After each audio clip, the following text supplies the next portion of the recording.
Step into the unknown with the shadow frequency and your host, Matt Wilson, as he takes you where the shadows hum.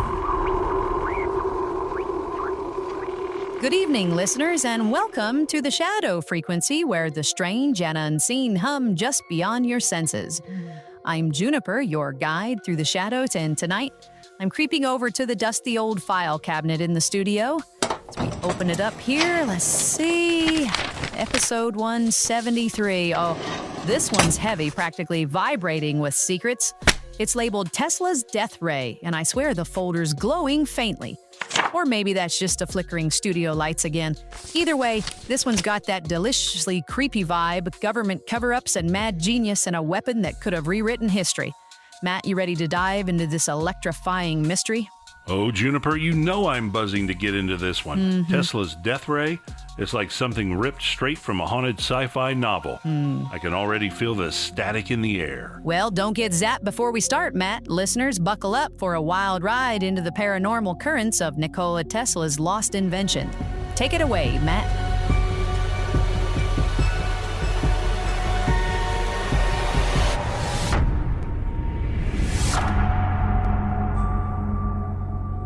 Welcome back, Shadow Seekers, to episode 173 of the Shadow Frequency.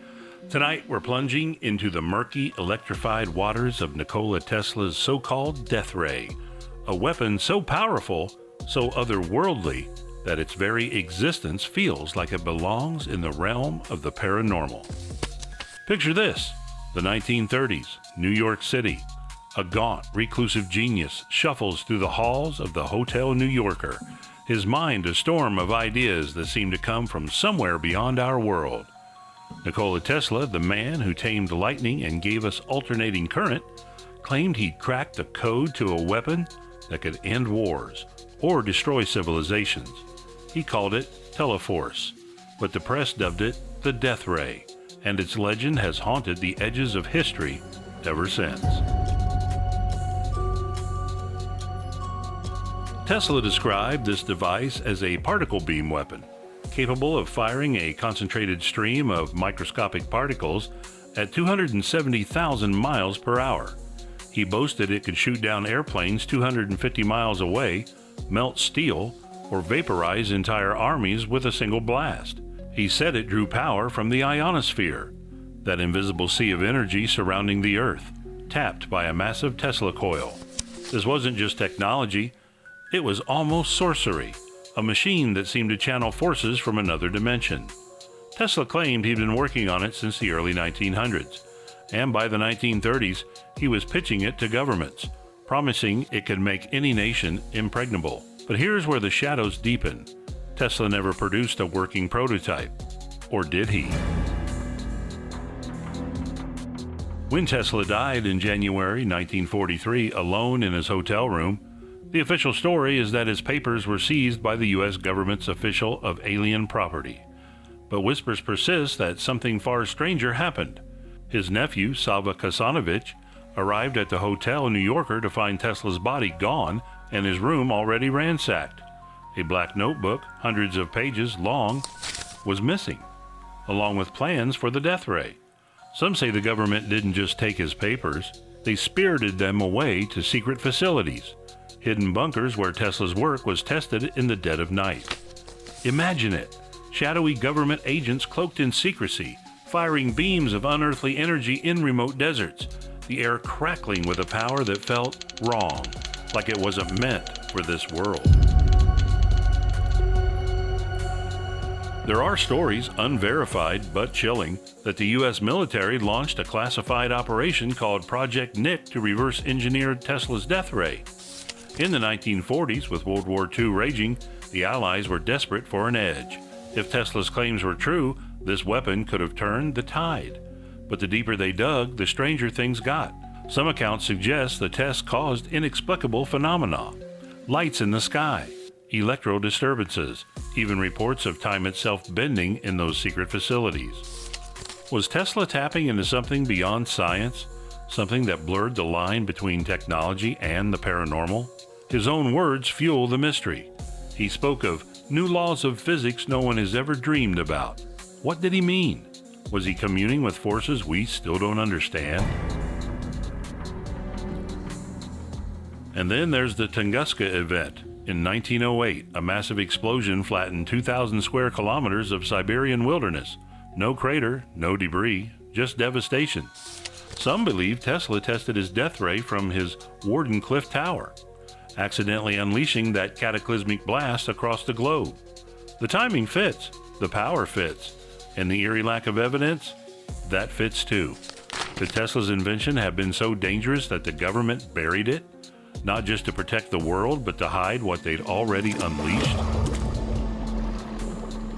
Juniper, I'm getting chills just thinking about this. Tesla's death ray feels like it's humming in the shadows, waiting to be rediscovered.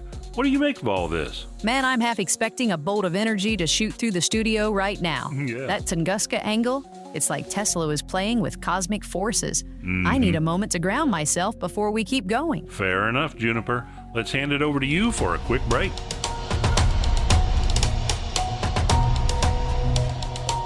Phew, listeners, are you feeling that electric tingle in the air? Episode 173 is zapping us with Tesla's death ray, and I bet your minds are buzzing with questions. Is it real? Did the government hide it in some secret bunker? Or is it something even weirder, like a paranormal artifact? We're diving deeper into the mystery in just a moment, but first, let's pass the mic to Chris Beach to tell you where you can catch the Shadow Frequency. Sure, Juniper. Quick reminder, folks.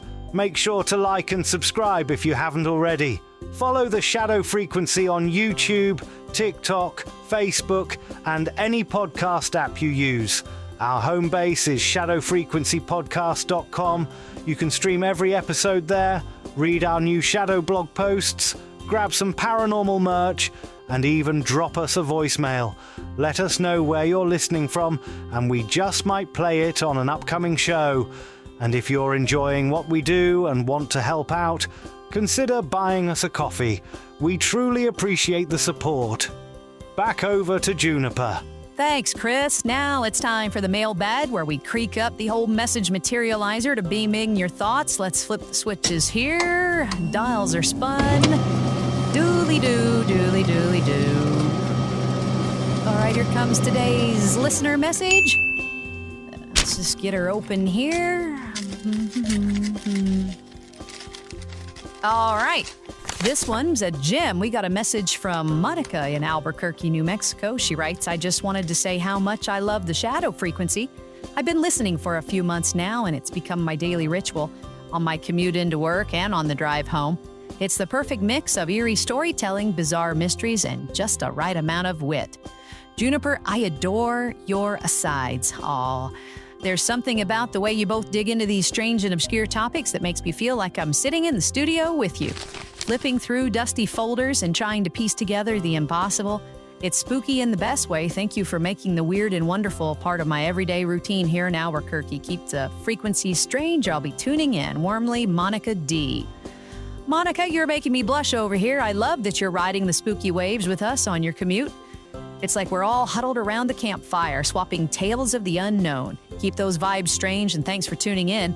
Listeners, want to join the conversation? Drop us a line at shadowpodcast@protonmail.com. All right, Matt, let's zap back into the Death Ray mystery.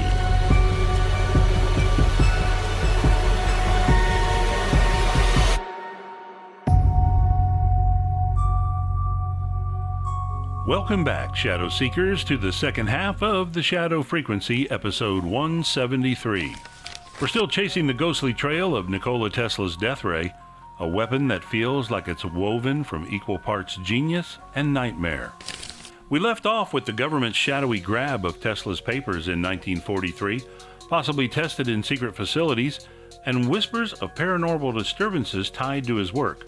But let's dig deeper into the aftermath.